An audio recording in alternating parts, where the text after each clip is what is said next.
So I think it's mainly when it comes down to when there's dynamic inputs. So if you have a process and the process is done the exact same way every single time without change, you can build something with AI that will allow you to do that. But when there's different inputs that are, changing the output that is needed from whatever task that is, that's what I find a VA is much better at. Yo, it's time to build leverage, stack up your advantage. Life and business time to manage, never stay stranded. Start with the vision, mission, plan of attack. Keep your eyes on the prize, no looking back. Hunter, you are one of the people that I know who use AI probably more than anyone. Because I feel like there's a few categories when it comes to people who use AI. You first have the people who don't really know much about it. They've just heard of ChatGPT 3 and maybe use it to help them write the odd essay or something. Then you've got the kind of people who use it a little bit more, or they say they use it a lot, but really it doesn't actually come and tie into their life that much, other than the odd bit of ideation or things like that. And then there's kind of people more like you who I know use it a lot. You're building loads of custom GPTs, you're aware of all of these other softwares, and you're basically actively trying to integrate it into your systems, your business, your life, all the time. Whereas, for me, I think it's really interesting. I find it useful, and I'm using GPT-3 more now, definitely, when it comes to ideation, helping just structure writing and things like that. But I don't really use it half as much as I want to. So I know you've been thinking a lot about what you can actually use AI for versus what you should get, say, maybe a virtual assistant for and building systems for. So yeah, do you want to kick things off a little bit on there? Just talking about AI, how you use it in your business and how you think about systems versus automations and AI versus a VA. Yeah. I mean, I was that person too. Like when I first my friend sent me like OpenAI's Playground before ChatGPT was a thing. It was like a you just enter text and it would like complete it for you in a sense. And that's how I started like just trying to do my homework with it because being in college and trying to run a business, I kind of found it as like an opportunity to like upskill myself in AI by like challenging myself to see like can I get this done with AI? And that sparked a lot of like what can I do this for like in my business? Like how can I take something that takes me an hour and get it done in 2 minutes with AI? And that's what I try and do now for myself and for clients. And what I found, which is kind of counterintuitive to how most people thought about AI originally, is that it's great at speeding up the time it takes to do creative things like strategy type things, which originally people thought AI and robots were going to take over like the labor jobs and like things that people didn't want to do that were very physical and demanding. And in some ways it has, but more often we see it on the other end of the spectrum where people are like, AI is going to take your job, it's going to write your content for you and all of this. But we know that's not true. That's not going to happen, at least not yet. When it comes to automating like versus systemizing, because I just hired a VA recently, I've been learning like what is good that needs human input versus what AI can just handle on its own. So, for example, AI isn't great at creatively thinking through decision making. So if there's inputs that require a human decision that you weren't aware of when you first started prompting, you're not going to get that output. So I heard somebody say on Twitter that ChatGPT was like a Barnum statement generator. And if you don't know what that means, like Barnum is like it's like hearing blanketed statements, like generalized blanketed statements that everybody agrees to but feel very specific to you. And in some cases, that's true. You can ask AI to tell you anything and it will tell you anything. So you almost have to keep that in mind when you're using it. Like sometimes I will prompt AI and be like, if there's anything I'm missing here or anything that you think that could be useful that I'm not asking you, let me know. Or I'll preface the prompt with like, what is the best way to do this? Like, how can I prompt you the most effectively? Because it's only as good as what you're putting into it.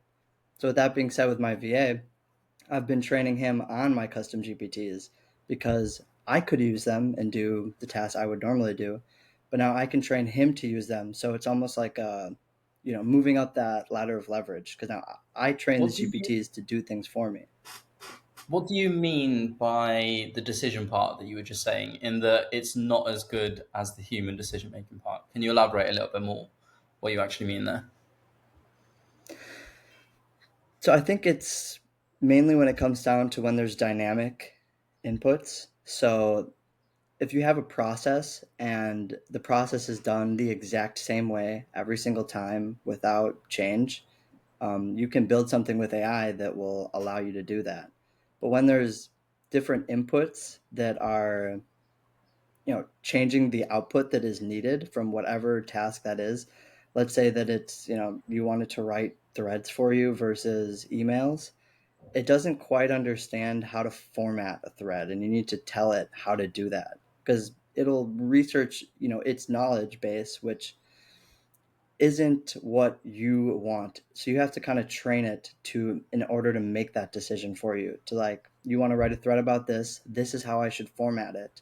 And you can provide it examples and it gets better and better at it. But when it comes to like the the dynamic inputs, when you have something that's different every time, that's what I find a VA is much better at. Like, it's very popular right now to do Twitter DMs through AI, which I'm sure you've gotten a lot of these accounts with like 3 or 4 followers sending you a DM about a service that they clearly don't provide and it doesn't even look like a real person. Like, those DMs are okay, but the AI can't quite understand like that individual that it's messaging, and the social proof that goes behind that, and how you can customize a message to build the rapport. Like those sort of intricacies, AI has a difficult time understanding right now, and that's why I'm not using like an AI tweet or DM software that these people are doing, which might work for them. But I've gotten so many of those DMs, and they've never worked on me. So that's what I like using a VA for. They can understand like the differences in each person that they're messaging that the AI can't quite do, or that it's not trained to do, because it can do, most things that you tell it to.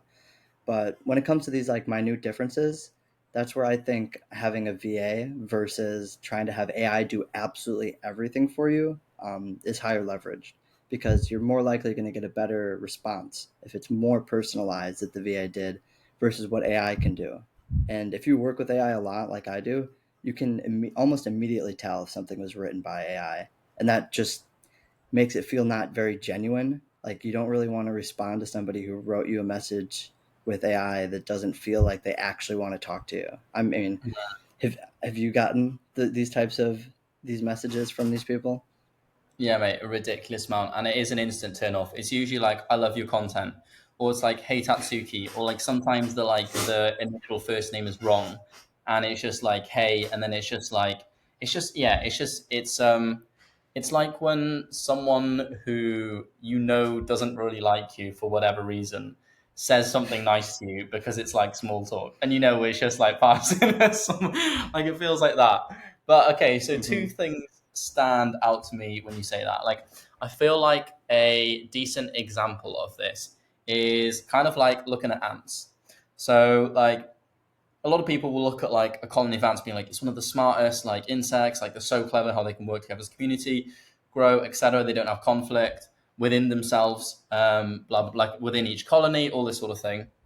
But like ants aren't they're not smart at all, really. Like they just have a bunch of like if this then that sort of programs like always running in the mind to an extent. So like if for they will follow the pheromones of just another ant in front. So you can just like trail a pattern with the pheromones and it won't know that it's not a real ant, it will just follow it. Or if you get like a dead ant pheromone, and you put it on a live ant, they will go ahead and like grab that live ant and like try and grip it and take it away and throw it away to in like the waste bin, basically. Even though it's Mm-hmm. obviously alive because it's literally wriggling and moving about, but they just basically are programmed in that way. And like humans have that same programming, but just a lot. They have a lot more programs running, and we have more of an ability to actually be able to step out and like notice that programming and then like reduce its effect, and then basically be less automated and have more like, I guess, genuine, I guess, like logical thought, basically, that it's not based on something predisposed. And so I guess like with ChatGPT at the moment, it's a little bit more like that ant. Like for example, if you ask it to say, write a bit of personalization and put the first name in whenever you are saying DMing people, if you tell it to do that, it won't automatically like find a Twitter account with like a load of numbers in their name and be like, oh, this isn't their real name. I won't put the numbers in. It will instead just Hmm. go ahead and put that thing in and put it as a first name. So it'll be like, hello, Ryan26734. Unless, of course, you've That's told it and exactly you've it. pre-programmed in again at the start, hey, actually, don't do this. Whereas if you have a VA, there's a little bit more of like just genuine logical thought, which isn't pre-programmed. And so it can be like, this is obviously not a name. And I guess that's partly because we're pre-programmed with all the logic that we've developed up until becoming like the adult we are now. The other thing that is making me think of as well in terms of where it's strong versus where it's not, it's like hiring just like an employee. I saw a thread in this recently. It's like hiring an employee versus hiring like a brain. And so like hiring like the classic employee is just someone who will do the work that you tell it to do. And so it's like, hey, I need you to do this, X, Y, Z. Can you go and complete that work? And then they go and complete it exactly how you say they've completed it, and then they send it back to you. It's like, okay, that's great. And but it sometimes actually creates more work for you because you have to do all the thinking for them and be like, okay, go do that, and it comes back to you. Whereas when you hire a good brain, they will often just go ahead and do a load of stuff, present it to you, be like, oh, do you like this? Is this good? Would you change anything? And then you can just be like, yes, no, the other thing you can do is like they might go ahead and like be like, oh, I would actually maybe do this whole thing differently, just off the cuff. Be like, well, have you thought and tried it like in this way, and bring it to you for you to think about. Whereas I feel like ChatGPT is just nowhere near that right now. It's more of a thing where you're like, give it the specific thing to do, you'll get something back, but it's not actually going to do much of the thinking just on its own. Like it's not just going to be like, oh hey man, like have you thought about doing this? I've just decided to randomly like overlook everything here. It's like it still needs to be told every little single thing. Does that make sense? Hmm. Yeah, well, you hit the nail on the head there. Like that's the same reason that I'll take it a step back and be like, this is what I'm trying to do. Is there anything that I'm not thinking of? Because I know that it's not going to be like, hey man, like you could be doing this here, but because I didn't say that and tell it that to look for these discrepancies and try and provide better feedback, it's just not going to. And if you're not thinking that you have a problem and that there is a better solution, you're not going to ask for one, so it's not going to provide that, whereas a good brain will. I think we're making steps to that in AI when it comes to how smart it is and how it can understand what you want, but it's just not there in that sense. Like the numbers thing, like I see that all the time. Like that's a perfect example of how AI isn't quite on the level of a human brain, because we know that there's no numbers in a name unless you're Elon Musk's child, but the AI will think that there is. And especially when it comes to like a technical side of it, like it's ChatGPT and AI in general right now is not very tech friendly in a sense, unless you're a great programmer and can code and know Python and how to set these things up. It's just not built for the everyday person to build things that are genuinely useful in their day-to-day life, like things that can run autonomously and on a schedule that you want it to do every time. Instead, right now you kind of have to go to the custom GPT, tell it what you want. For softwares like sending those DMs, it's very technically complex to set up, and that's why people are making so much money with these AI softwares, which, good for them. Like if they can do it and build it a service that is valuable, then yeah, I'm happy to pay for it. But it's just not the same as hiring a good brain. Mm. How are you, just to kind of wrap up on this sort of AI train, how are you training your VA with AI? Because I think that can maybe give people an idea who are not using AI that much on how to start using it more. Because I Hmm. think it's getting to use AI better is actually really hard right now because there's so much shit content on it. Like if you do a quick Google, all the blog posts, there's nothing really that useful. So as someone who's actually using it effectively, yeah, how would you recommend someone to actually go about and using it more in the day to day? And how are you training your VA to use AI more? Sure. So this is definitely going to be more geared towards like an audience content creator side of it. But I took the principle and frameworks that were laid out for me and used them for everything. So it doesn't just apply to content, but I think if you've ever heard of Rob Lennon, the AI whisperer on X, His course on the AI content reactor and then build powerful GPTs was amazing to understand how prompts work, how the AI is thinking about it, and how you can better structure what you want to say to get the outputs that are going to be the most useful for you. So I've been having him take that course so he can learn more about how things are working. And then I think it's also really important to let people handle challenges on their own. I think that if you tell them everything, they kind of lose the ability to creatively problem solve. And you want them to be able to do that. So, like, not just with AI, but in AI things as well. I'll often give him a task or project and be like, this is like my goal for it. Like, this is the end outcome that I want. And I'm going to let you just figure it out. Like, ask me questions whenever you have them, and I'll help you guide you along. But I want to foster that challenge solving ability. Like, I'm not like necessarily training him to be proactive because I don't think that you can really train somebody to do that. Although I know there are agencies that have VAs that try and do that, but yeah, just trying to leverage the problem solving of a real brain instead of AI because that's what where it lacks. So I'm trying to really lean into that. Let him solve problems on his own, kind of learn things and figure them out. But of course, I'm like providing material that I've used and that I think is useful and will guide him in the right direction. Mm. Okay, yeah, makes sense. I also agree with teaching someone to have confidence to actually go Mhm. out and do those problems and figure it out on their own, which I think is something you lose probably in school to be honest, like you or even Yes. from your parents, like you get scared to be wrong, basically to present Mhm. something and it be incorrect, and so you choose basically not to do it, or you get paralyzed and you just kind of wait for really really specific instructions before actually just giving it a go and be like, oh, I'll just see what happens. Well, that's exactly it. I mean, look at the way school is set up. Like, if you fail, that's bad, and there's such a negative connotation and emotional gravity associated with failing.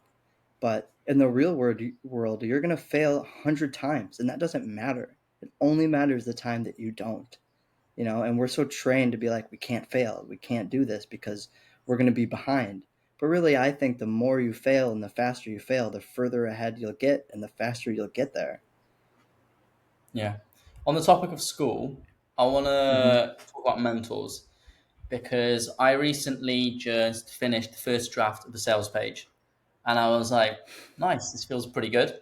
I sent it to like the group. I've got a mentorship group, and everyone in the group was like, yeah, this looks pretty decent. Everyone's like, yeah, I like this headline. Like this is solid. And I even sent the first draft to the client just for him to be like, hey, like, are you all good with this? And he was like, I love it. He was like, I've got so many more clients for you. I'm going to refer you. Like, this is amazing. And then my mentor actually saw it, and he's been he's been basically doing digital marketing for almost as long as like social media has been about, like basically from the very very start. And so in like the direct response digital marketing space, like he's one of the best really. And so like for example, Ben Settle, who for most people who are into direct response email marketing at all will know him as like one of either the best or one of the best in direct response email marketing. And Ben Settle will say that Shane is like what he is to email, like Shane is to like ads and copy sort of thing. So he's an absolute beast. And he, when he read it, just started screaming. Like picture Whiplash when he like picks up the chair and like throws. Like it obviously wasn't literally like that, but he was like, just like you should Got never do humbled. this. Like this needs to be changed. Like this is that, and he's like, look, you've got to realize, boom, boom, boom, boom, boom, and it was got. I was walking around in Lidl like trying to keep up with the messages, and it's so useful. But what it made me realize is two things. Like one, to get to be great is like so far. Like for anyone who can't write or doesn't understand copywriting, they'll read what I'm like, and they're like, oh man, that's really good. Or even someone who's at my level will be like, oh, that looks pretty good. But I've only been doing this for what, like, I mean, writing actual copy like a year, probably just over a year, and then writing, well, actually, I guess a little bit longer, but not really thinking about writing copy per se.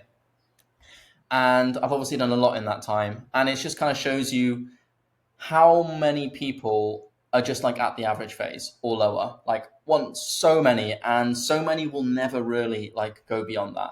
And if I didn't have my mentor who I could send this to and who will scream at me, I also wouldn't notice all the things I'm doing wrong and progress. Like I would probably just send this to the client. It would probably get decent or average results, like nothing crazy or amazing good.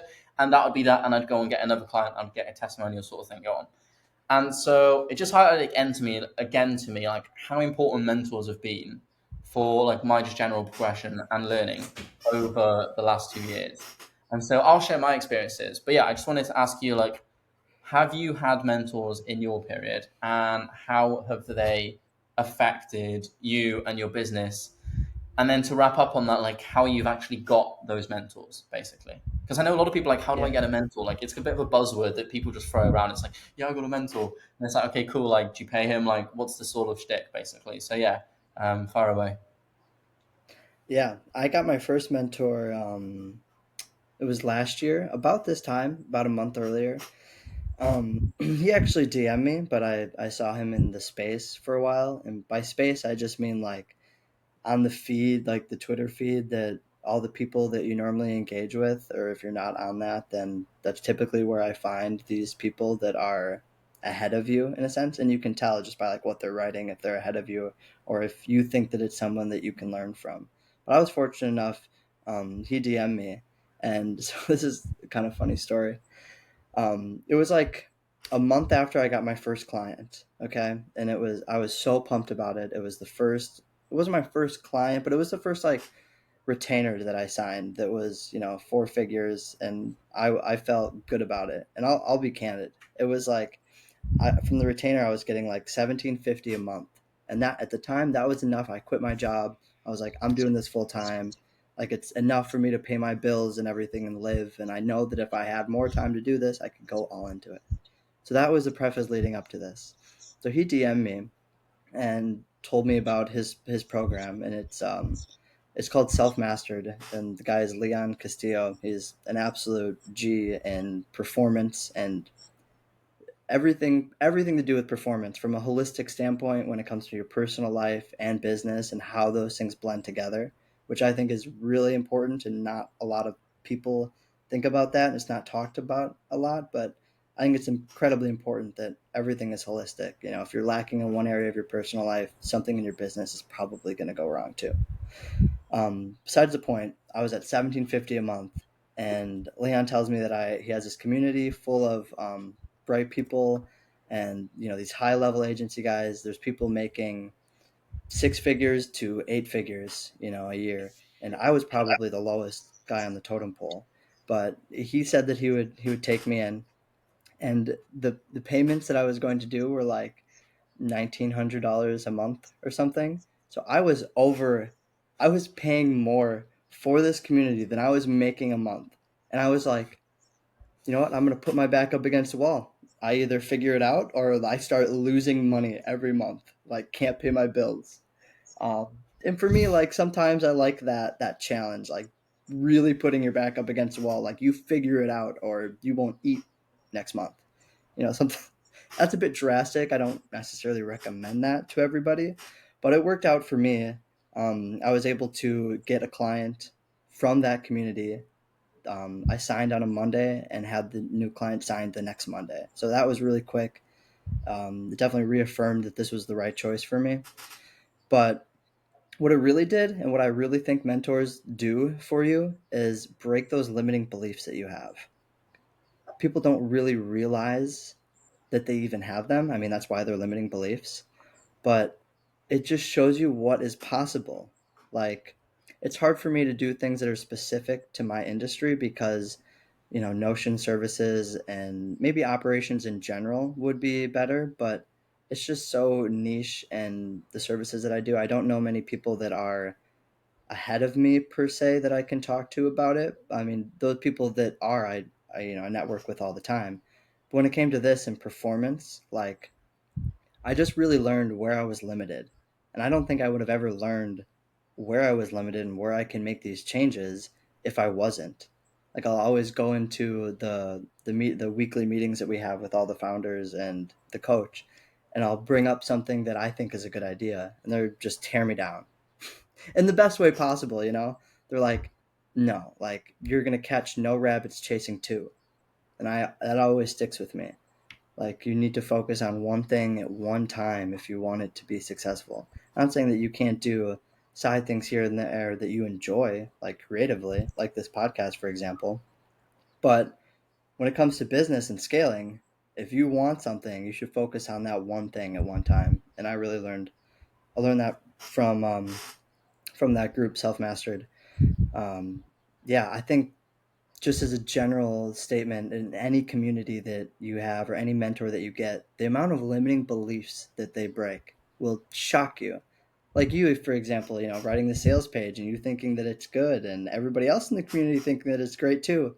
And then the mentor comes along and he's like, no, like, what were you thinking? Like that, you just smashed that limiting belief, gave you an entire new perspective, you know? Hmm.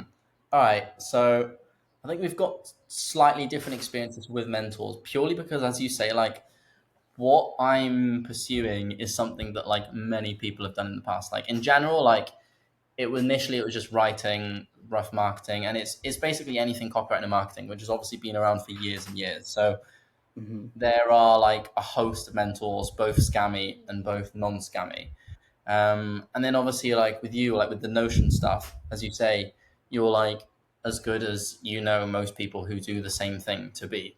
And I guess the only thing for you to go beyond that would one be like either general like business coaching or mentorship, or two, someone who say runs, I don't know, operations for like $1 billion company or $1 million company. Right. In which case, Mm-hmm. like if you could obviously break into and understand that instead of working with say like a seven figure, six figure, seven figure, maybe an eight figure agency, you end up working with like a nine figure company or whatever. And obviously like the deal, if you did do that, would obviously be like so mentally huge. But before I go on to my experience with mentors, I think when it comes to things like performance coaching, some people are like, this is what I need, this is my shtick, like I want to learn everything like South Spanish. I think a lot of people also look at it as like it's just a load of bollocks, like just do the work. Like there's kind of those two groups. There's like just do the work, mate. Like scrap the routine, and then there's other people who will like try and refine everything. And I think I come somewhere in the middle. But I Me want to know too. with I you, was gonna say that. yeah, I was gonna with you like what what was the obviously like 1900 a month for performance coaching is a lot of money, especially like it's not for one to one, it's community. What did they actually teach you, and like how did you notice it, like any noticeable changes, which were like not just like oh you had one call, you applied it, and you were good for like a week, but like noticeable changes which you've just like helped you going forwards. And yeah, like what have those changes also like come off of any like results or like major results in your performance or whatever that you've noticed? Yeah, yeah. So I mean, within the community, like you said, there's an entire like course per se where he has all of this scientifically backed research on performance and like how your body works, how your brain works, when it comes to like purpose and motivation and all of these different things. And you know, when I looked through that the first time, everything changed in a sense. Like it gives you an entire new perspective on what you're doing, how you're doing it, why you're doing it, which is a big reason. If you don't know why you're doing something, you're going to get burned out pretty quick. And I've experienced that with, you know, earlier side hustles that I did. I just didn't understand why it didn't work when really it's just I didn't do it for long enough because I didn't care. It wasn't something that I really was passionate about. Besides the point, like when it comes to doing the work versus like performance coaching, I am very much in the middle. Like I always think that knowing more about yourself is always good in a sense of like if you understand yourself, like why you do certain things, why you think this way, why do you feel this after you work out? Why do you feel like this after you get done working or before you work? You know, just things like that. The more you know about yourself, I think is power. In the second sense, just doing the work, I think that comes down to discipline. Like you just need to sit down and do the work and it will get done. If you can sit down and do it, which so many people struggle with. But I very much fluctuate between like I just need to sit down and do this versus am I thinking about this the right way? You know, and I think the more and more I learn about and just have life experiences in general. I mean, I'm 22 years old. I don't have that much life experience relatively to people in this space, but I just learned that everything is a balance. Like everything when it comes to doing the work, like burnout, writing, there's always a balance in everything. And being entrepreneurs, we're probably the most unbalanced people ever, just because we chose this.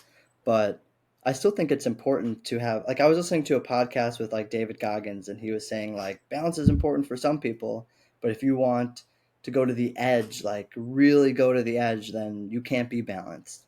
And to some degree he's right.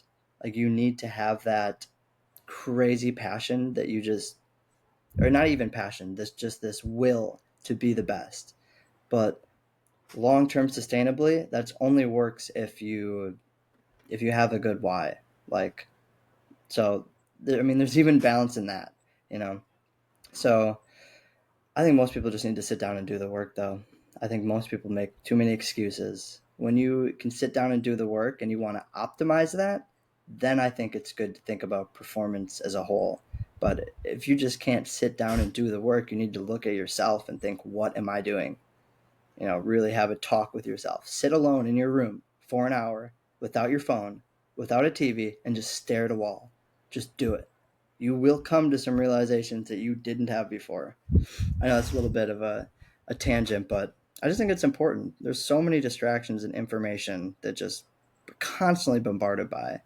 And I think the more time you set aside to just be by yourself, think through things, the easier it is for me to focus on work. I don't know what your experience has been with that, or if you often stare at walls for fun in your free time, but I'd love to know. Yeah. So first off, and my tendency is generally just to like sit down and just do work. Like I find it harder to just stop and do nothing. Unless like on the off chance I'll go down like a random YouTube rabbit hole, which like it's not that often, but like sometimes like when you're knackered and you're tired. So I think the analogy I think for me is like if we take a car, a lot of people before the car is like even moving, or before the car is even going faster than like 20 miles per hour, or like just for driving down to the shop, they're thinking like about performance. They're like, oh, what bumper do I got on? Like, what are the best tires for like this particular surface? And they procrastinate even just driving down to the shop because they're thinking about all those performance things. So the analogy would be like if you're working just like a standard 9 to 5 where there's not much, like you just go in and you wait, you say you do a bunch of like waiting jobs, for example, like I've been a waiter or like a cleaner, for example. Or like just a job where like you're just given a bunch of stuff to get done, but you aren't personally like managing loads of things. Then like performance, it literally just doesn't matter. Like you get back home, yeah, maybe have a shower, then just go do whatever work you need to do to build the thing you're trying to build on the side. Which I think was for me like while I was working, like I'd go to work, do all the work stuff, um, but then when I got a different job, which was more like managing people, things, projects, tasks, whatever, whilst also building my own things, that's when I think thinking about performance is more important because the car's driving. Like the car's starting to go pretty fast now. And obviously, as it goes faster, you want to think about, okay, how is it going to go around this corner? How are we managing for fuel? Like, are we at risk of just burning out and not even noticing it? Oil, all this sort of thing. And that's when I think it is really important because I definitely say, especially then, like the extreme of managing everything yourself is actually like having your own business, right? Because all of a sudden you've literally, if you don't make the decision to do something, nothing happens and the whole house burns down. And so then it definitely comes more important. Like for example, for me now, if I what I at one point I was going to the cafe for like 10 and sitting down and working, and I'd come back at around like 1. And I noticed after I have lunch here at 1 and I get into my room, because like at the moment my bedroom is sort of my office bar, like this little like living room, but I'm not going to work in there sort of thing. I'm generally just like don't get as much work done in that period because I think it's just because I'm in my bedroom. Like I might like just lie on my bed briefly to like check on my phone, or like I'll try and do work from the bed, and then I just get caught up. Whereas if I just stay in the cafe and go out to and get like a chicken gyros or something, have that for lunch and head back to the cafe, I can sit there until 5, 6, easily without really Hmm. feeling tired, without getting distracted, and just smashing out work. So I think little things like that, and even little things like if I wake up in the morning and I eat breakfast whilst using my phone, my general focus for the rest of the day is significantly worse. It'll take longer for me to eat breakfast. It'll take longer for me to get my bags and shit. And it'll take longer for me to get out of the house. If I just eat breakfast in silence or with a book, which isn't fiction, like a non-fiction book, once again, my focus is all right. I'm learning, and it doesn't really affect it. And so there's little tweaks like that which I've noticed make a big difference. The other thing, eating food, well, like that I guess, but having lunch, or like if I get a bagel, I always get a bagel at this cafe.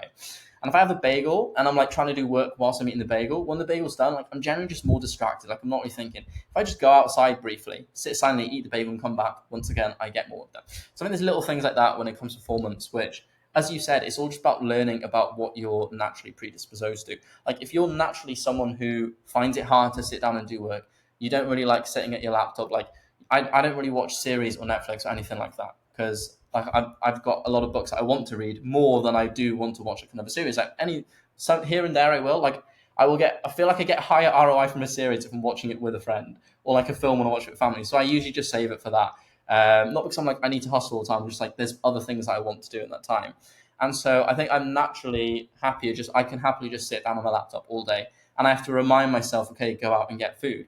And so I think then I can think a little bit more. But I think if you're someone who doesn't feel like that, and I know some people who find it hard to sit down, then like worrying about like the perfect routine or whatever, it's probably not the highest ROI versus just sitting down and getting used to being at your laptop and getting work done. Does that make sense? 100%. I deal with very similar things where like discipline is one thing, like, but it's easier to be disciplined if you can choose your environment that allows you that these decisions are easier to make. You know, like if you're in your bedroom, it's a lot easier to lay down and just get distracted. Like I know this firsthand. I have my desk set up in my bedroom, and most mornings I will go to the cafe because I just being in that environment, it's easier to get things done.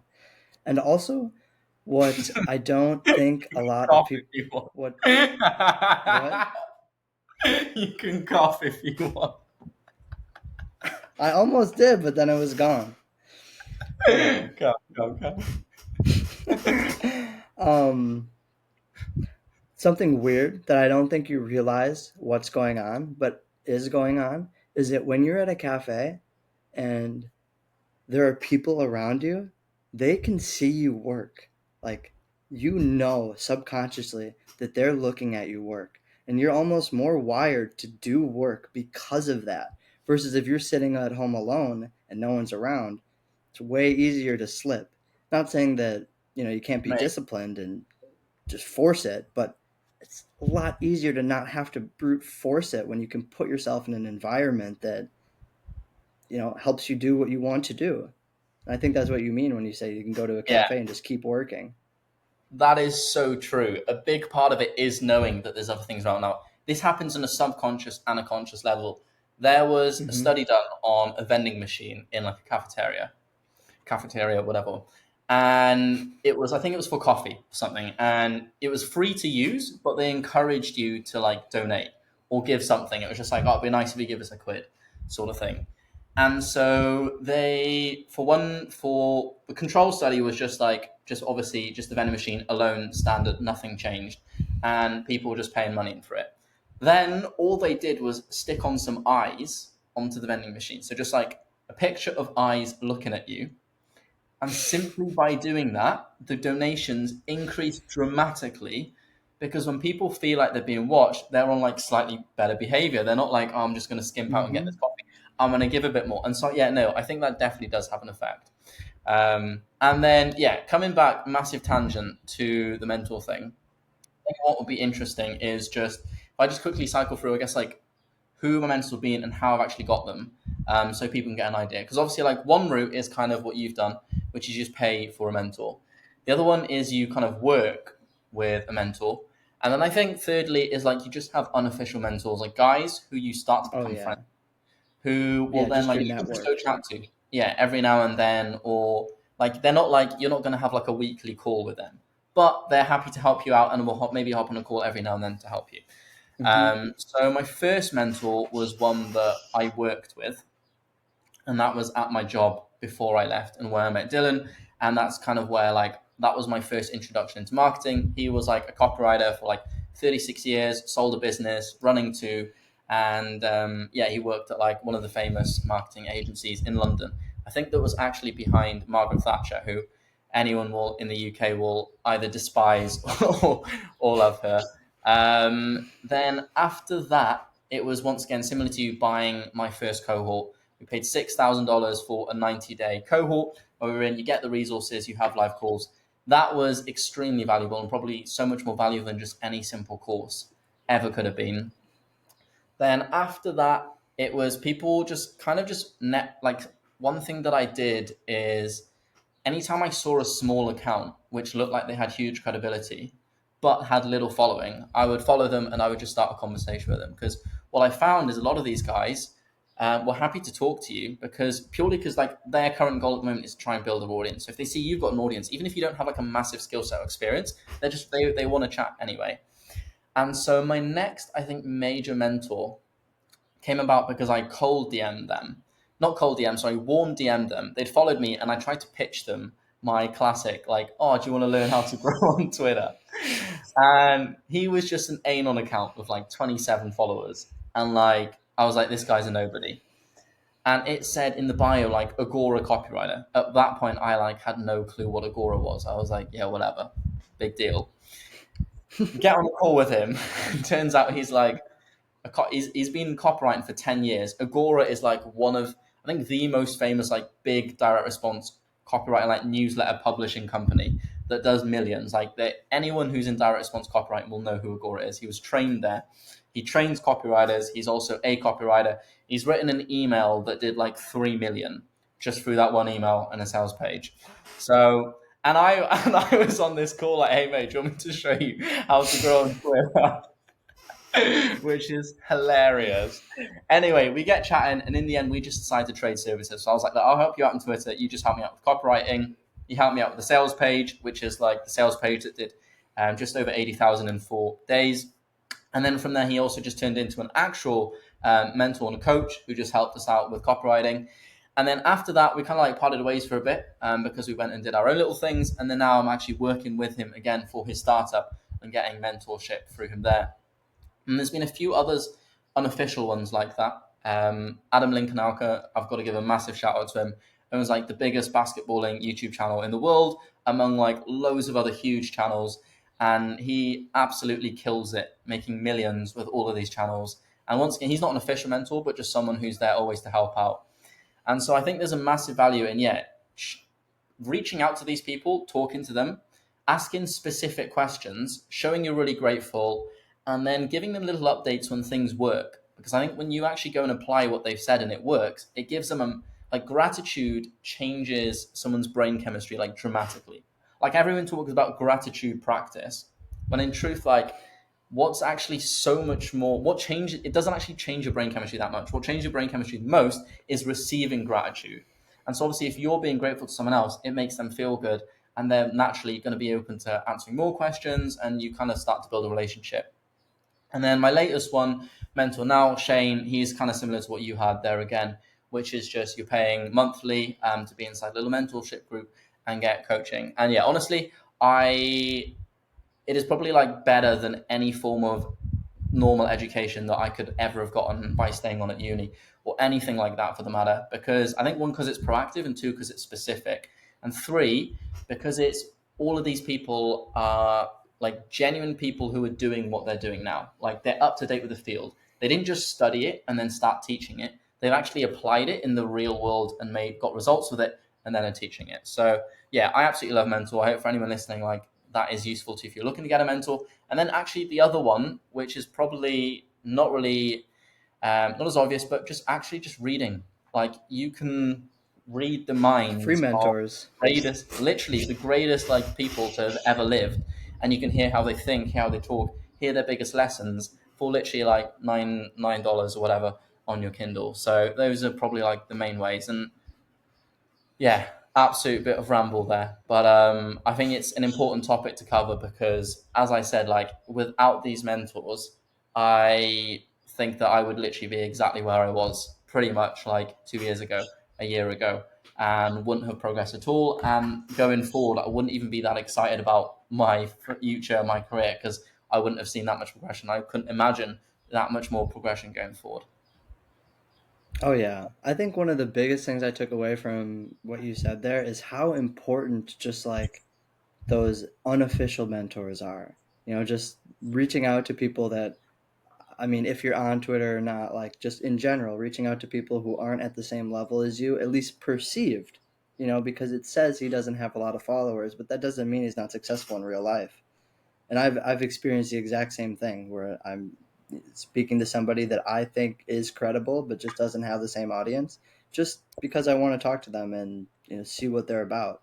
And these sort of people have helped me in countless ways. I remember, um, you know, one of the first ones that I still talk to these people. Like we still catch up every once in a while. It's not as frequent, but it's been over a year, and we still, you know, we're there if we need each other. Like he helped me put together my first proposal because I had no idea what that was, or like how they work, or how I'm supposed to use this to sell to somebody. You know, just, and they build and they compound. That relationship compounds, and the more people that you are open with like that and can build a genuine connection with outside of like a service, I think that goes a long way, especially for your reputation too, because I mean you only have one name, you know. And yeah, I just think that the networking in general, and I know that's such a buzzword, and I hate just the overall concept of it, of what Twitter has done to network, reply to 100 comments a day, DM people. Like I think so, like it's lost its like genuineness to it, the authenticness. At least when I first started a year and a half ago, it felt more authentic than what people do now. And every now and again, I still get a glimpse of like, oh, this person like really wants to talk to me. They're not. I forget the psychologist or philosopher that said this, but you should always treat people as an ends in and of themselves and not an ends to another means that you have. Or a Meaning means like to an end. don't, yes, meaning like don't treat somebody like they're not a person, like that you just want something from them. Treat them like a person. I guarantee you get better results if you actually care. You know, if you're honest with what you're saying, not like this looks like you have great content, but I think it could skyrocket if you, you know, bought my retweet package. Come on. Yeah, I think because I've mentioned Adam, I've also just got to shout out like the other unofficial one. Like Sam Ocean helped us massively with offers in the early days before he's gone on and done his own thing. And yeah, I would encourage anyone, even though he's not posting anymore, to follow him. Chris Dyson, another one, always there, like always seems to be online, always there to help. And Virgil Brewster, of course, who many people know. So yeah, I think I think we've both got a lot more stuff that we want to talk about, but obviously we want to keep this fairly punctual and not going too long. So Hmm. what is the next thing that you want to touch on? Now maybe state my next thing and then we can wrap it up from there. Yeah, I wanted to ask you one last question. So, when, I mean, if you're an entrepreneur listening to this, you'll understand, but when you are initially starting out and you're just scrappy, you know, you're putting things together, you're just figuring it out, what works, what doesn't, and you're just trying to build some momentum for yourself to, you know, build the thing that can sustain your life. Um, I think that once you get there, at least that first goal, because the goalpost always moves. Once you get to that first thing, I think one of the hardest things to do is realize what got you here is not what's going to be what gets you there. And I think that's difficult for us to understand because humans by nature, you know, we think about what is keeping us safe. What we, because like internally we are animals. Like we want to be safe. We want to know that we're not going to die. Like that is constantly running through our minds. At least not consciously, but subconsciously. It's always like we don't want to die, you know? And so, what I mean by that is when you look back at the past and you think about, okay, I did this and got this result, and that got me here. So I know that if I do more of that, then I can keep staying here, and that's safe, and like it'll be okay because I know that it works. But if you want to go to the next level, you have to realize that what got you here isn't what's going to get you there. And I want to know for you, If anything, like what have you realized that you've been doing, but now you think you need to change up a little bit if you want to move to that next level? Because what got you here isn't what's going to get you there. Mm, interesting. So to break this down, I think a good way to sort of think about it is there is a difference between like principles, like Yes. general Yeah, strategy, definitely. and then tactics. And so I think a lot of Yeah, people I either mean get, more tactical. yeah, I think a lot of people then get caught on like tactics or Hmm. just strategy. When like if you think about the principles, like a lot of it like hasn't really changed. Like one thing that I made sure of from the very start was like learning of actual like useful skills basically. And so like when I first got into the cohort, the 90-day cohort that sort of kicked everything off, like I read every single book that he recommended. Like I was like in that phase that I just need to learn everything about writing. So I was reading everything that I could about writing. I did his entire course, literally just absorbing literally everything I could. And then even then, when started like actually growing on Twitter, I was like, oh, I can write now. I was like, okay, like this is just sort of content. I don't really know anything about like actual copywriting. Like, what's the hard skill bar just writing for Twitter? And so then it was like, okay, I'm going to move that learning to copywriting. I'm going to move it to marketing. And it's like I'm just going to move it to general psychology, which is obviously then like behind it all. And so I think things like Hmm. that haven't changed. In terms of like things that I'm doing to go to where I want, and then more like tactically, like the big difference is like before I was purely focused on just like writing on Twitter and growing an audience. Hmm. And in my head, like I was like, Me if I've too. got an audience, I've got leverage, I can do anything. So in my head, everything was focused on basically building that audience and then like making money off the back of it. And I think one thing I've realized now, or one thing that I've used to change is like I could just keep doing that, but I see many people who keep doing that and they're not that much further ahead, bar the fact they've just got a slightly larger audience and are making maybe a bit more money from that audience itself. But nothing has taken them up to the next level. Like they're not figuring out a new problem. So one thing for me, I was like, okay, looking at my life, what I need to do to keep growing this is pretty simple. It's like keep writing Twitter content, keep engaging a lot, and just keep coaching. And in particular, like keeping the content kind of pretty much the same because it's attracting that ICP, and that's all I have to do, and just keep focusing on that. And I didn't really want to outsource the writing, and I didn't really want to outsource the commenting because it's like my personal brand, right? So I was like, I could just keep doing that, but that's not how I want my life to keep going forwards. Like I know that I can make things happen now, be it in business or whatever, because I've sort of validated that over the last year, and I don't want that to be in my life. And if I create content, great, I'm happy to put it out there, but I don't have to comment 100 times for a load of people to see it, sort of thing, right? And so Hmm. what I'm doing differently going forward is instead of just coaching, teaching people and growing the audience, it's actually now pretty much taken a complete step off growing the audience.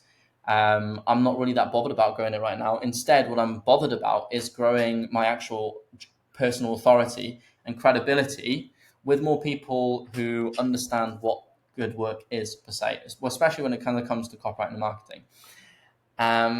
Because I think like when it comes to let's just take a service business or like getting clients or whatever, like how many people know you is important, but like how people know you is also super important, and you kind of want Hmm. to vector too. And over the last year, I've gotten a lot of people to know me, and I've also got a lot of people to know me pretty well. Like, okay, made six figures, all this sort of thing. Like, okay, I can grow an audience, but bar that, like, I feel like there's a lot more for me to learn. I still feel like a beginner in pretty much everything when it comes to like copywriting, marketing, all this sort of stuff. Maybe not to someone who is just like getting started or whatever, or someone who hasn't looked into it deeply. But when I compare myself to like people who are like at the best, I'm like, there's so much more. And I'm like, I'm not progressing to go towards there by just doing the same thing. So in that, I've changed the approach. But yeah, I mean, I think it comes down to being light on your feet, changing, finding new problems, I think is important. Hmm. I think one good and this is the same thing. Like I deferred university to do this. Like this is not the first like switch or doing things differently that I've done. And I think a good analogy is kind of there's a programming challenge where you're on a plane where there's just a load of hills, and the goal is to get like a blob or like a person to get to the highest peak. And it's like, how do you program a way for it to get to that highest peak, essentially? And so, obviously, the most obvious initial rule is, and you're not allowed to like make it, it's not allowed to see where the peak is, basically. That's the whole point. So you can't just be like, oh, I know in this location is the highest point, go towards there. And so obviously the obvious rule is just like to get it to walk up. But the problem with that is you might be on a small peak, right? And so you might walk up and get to the top, but you might actually not be on the highest peak in the on this game on this plane. And I think that's what a lot of people initially get caught up because you're taught not to change tack. So you go to school, you get into the first job, and it's like, okay, I'm going to get to the highest position in this job. Or it's like, for example, what I was doing before, like just writing content and people teaching people to grow on social media. I could just keep trying to climb up that hill. There's examples of this everywhere. There's a guy, I think, like even Hormozy, for example. He started off just teaching gym launches, and he did really, really well. He was amazing at marketing. And I think it was Russell Brunson who told him, like, look, you're awesome at marketing, but you're in a tiny market. Like you're playing really, really well in a hard game. When if you played really, really well in Hmm. an easy game or a bigger game, you could do dramatically better.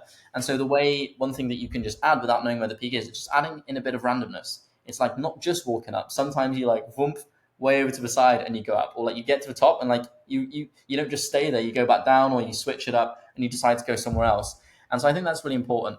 So I think that's probably a more important way to think about it. And then also one thing that always comes into my mind is like when not Jeff Booth, Jeff Bezos was asked like 20 years ago, whatever, and there were a load of changes going on. Obviously, in the tech space, internet was just blowing up, and the person was like, what is changing? Like, what do you think is going to be really important moving forward? Like, how are you changing the company, or whatever?"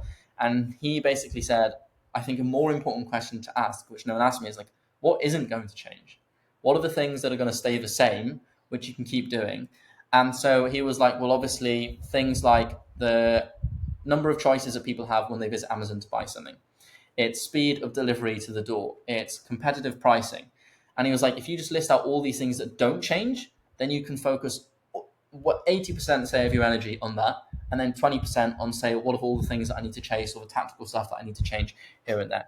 So pretty long-winded answer, but I hope that makes sense.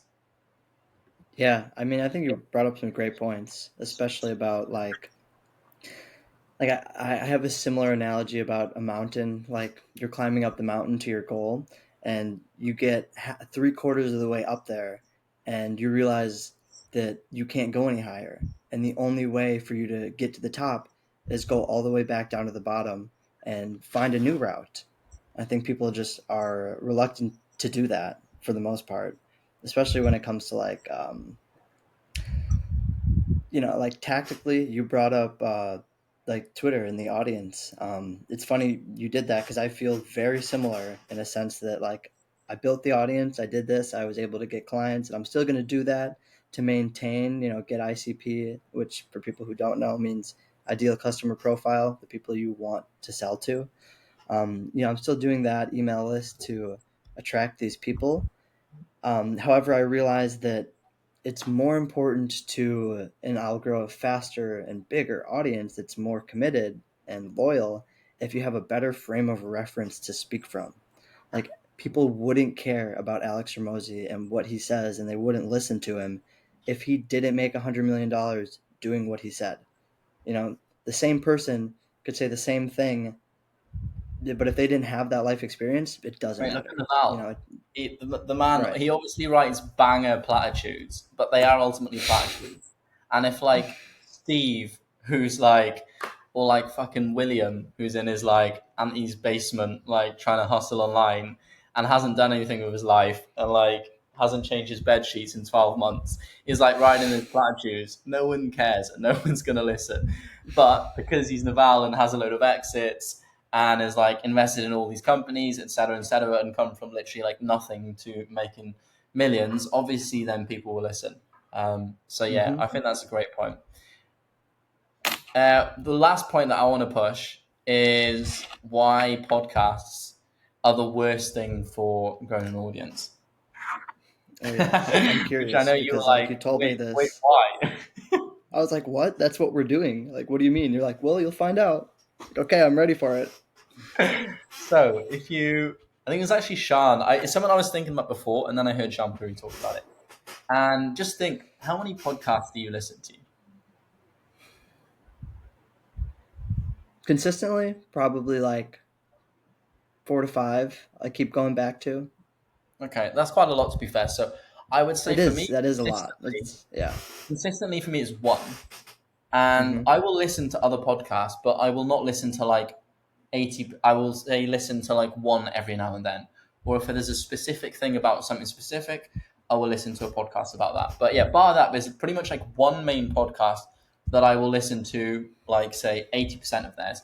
And then all the others, maybe there's like 5 hours that I just listen to here and there. Now, most people are probably like that. You're probably on the extreme end who listen to more, but in general, it's going to be on a range from say like 1 to 5, consistently maybe max like 3, where you're listening to 80% of all of the episodes.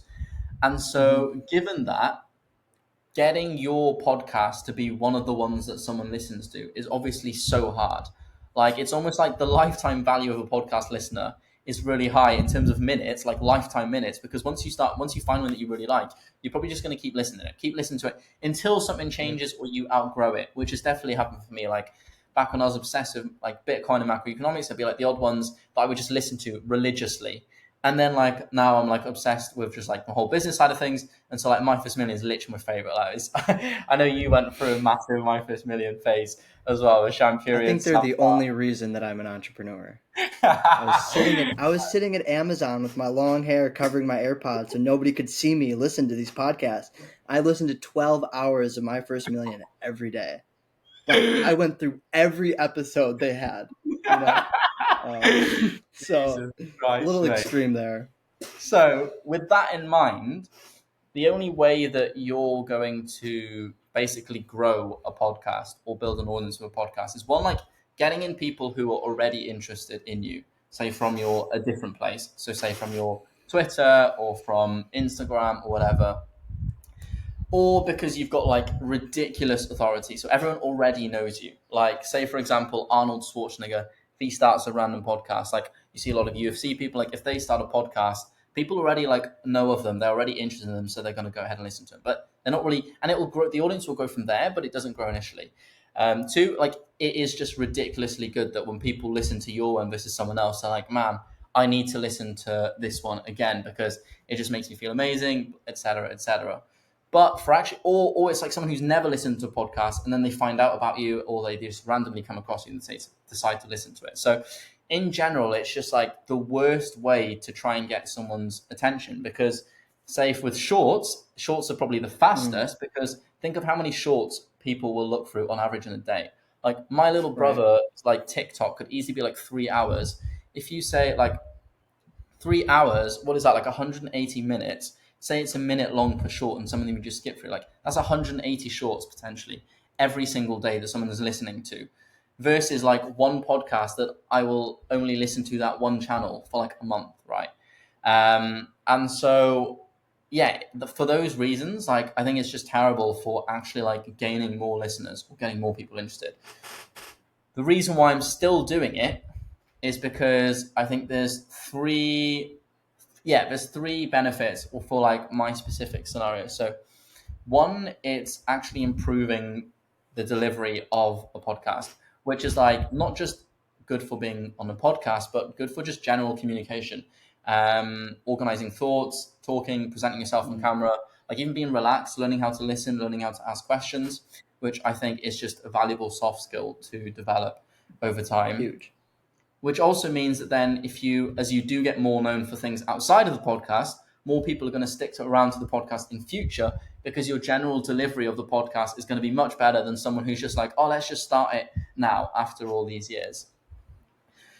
Two, one thing we're not really doing yet, but I think we'll especially be able to do more, especially once we've got like high quality cameras, high quality audio, is you can obviously make loads of smaller, shorter content, which people will skim through from the podcast, which will then actually help you get that initial attention. So if you can get a load of shorts, basically, which are high quality, like right now, realistically, we might get some shorts, but they're nothing that are going to blow you up because obviously it looks like we're just recording this from our laptop, which I am. Whereas, like, if you've actually got the proper mic, good lighting, everything's crisp, clear, and like maybe bar just cutting them into clips, you even at some point have an editor who cuts them up, makes them all snappy, then boom, those will also once again be able to grow you. And if you pair that with the first point of developing the soft skills, you're going to seem better, more confident, more clear on camera because you've been doing this for however many hours. And then Mm-hmm. three, just the having something that's just going out there anyway, some form of content. And there's, I guess, actually kind of 4 points. So yeah, four, just actually putting something out there, and this is like probably the most enjoyable form of content for me to create. Like I love writing, but I hate like writing a post and then like wondering how well it's performing or like replying to comments. Like I don't hate it, but I find just being and getting on a call and just talking about shit that you learned over the week to just generally be more Mm-hmm. enjoyable and gives me energy. Like I will end this call and I'll have more energy than when I started the call because the call is just giving me energy. Yeah, And me too. Me too. yeah. And the fourth reason is obviously just networking. Like at the moment, we're just chatting, and I'm actually just getting to know you. Like I didn't really like. Obviously, I knew you, and we've had a few calls. So I know you that well. Building that relationship, then obviously building a relationship with new people. When we actually go ahead and start getting in some guests, and say we've got the production's a little bit better, there's a little bit of audience base, we've nailed down just the back and forth and this sort of thing, and then we can actually go ahead and network, so to speak, build relationships with people way further ahead because you've got this platform. Like who is it? Oh, Rick. Is it Rick Rubin who says like if any? Oh, maybe it's not. There's someone like that who is like any podcast that has over 100 episodes, I will go on and do an episode with them because they've shown they've stuck with it. Because obviously, like I think you mentioned before we got on, like the stats for people who quit is crazy. But I think Mm-hmm. I think I'm pretty sure it's him. Whereas like if you've got over 100 episodes published on your podcast, I will get on your podcast basically. So yeah, those are kind of the. I mean, everyone loves to be invited to a podcast, especially if it's established, especially Oh being going yeah. for a while, especially if they've seen like their friends or people who are reputable being on it. So I think it's just a great networking opportunity. So yeah, those are my 4 reasons, and that is also why I think it is absolutely terrible for running. You know, you got me there. Those are that makes a lot of sense. I didn't necessarily think about that. When you just proposed a question, but yeah, it makes sense when you think about like the cost of commitment. You know, unless somebody already knows who you are and already knows that what you're going to say is going to be of some value to them, clicking on a video that's an hour long as somebody who doesn't know you is a big commitment. Like they're much less likely to watch the whole thing and then form that bond with you that we have with our favorite podcasters. But if and when they do, that person has much more ROI than a Twitter follower per se, because this is much more personal. It feels like you're actually getting to know somebody when you listen to their podcasts. So, yeah, probably the hardest thing to build an audience from scratch with, which I think like I initially wanted to do like before I started Twitter, but for the same reason that you're saying, like nobody knew me, like nobody was going to listen because the same reason that cost of commitment is high. But now that we have a little bit of an audience, we feel more comfortable with at least just starting. We'll get the 100 episodes, get Rick Rubin on, and then we'll blow up. But for now, we're just gonna do this. Sick, man. Have you got anything else you want to end on, or should we give it a wrap? Oh, I think that's good. Yeah, I'm excited to get a little better at this, and we'll get some guests on, some cool people, and get some TikTok and Instagram accounts made with clips that we have, because we do have some clips that will get more high quality, as we upgrade our setup and just get better at that soft skill communication, which I think is like the most important soft skill ever. Like it ties into everything that you do. But yeah, so we'll post, obviously all those links, and feel free to leave comments and reviews. Like we want to know how we can be better for you. Obviously, we're just getting started right now. Everything is open to change for the most part. We're very adaptable people. So yeah, we just want to know how we can make it better for you. Wicked. Yeah, like, subscribe, comment, all that shiz, and we'll see you next week. See ya. Yes, you will. Peace.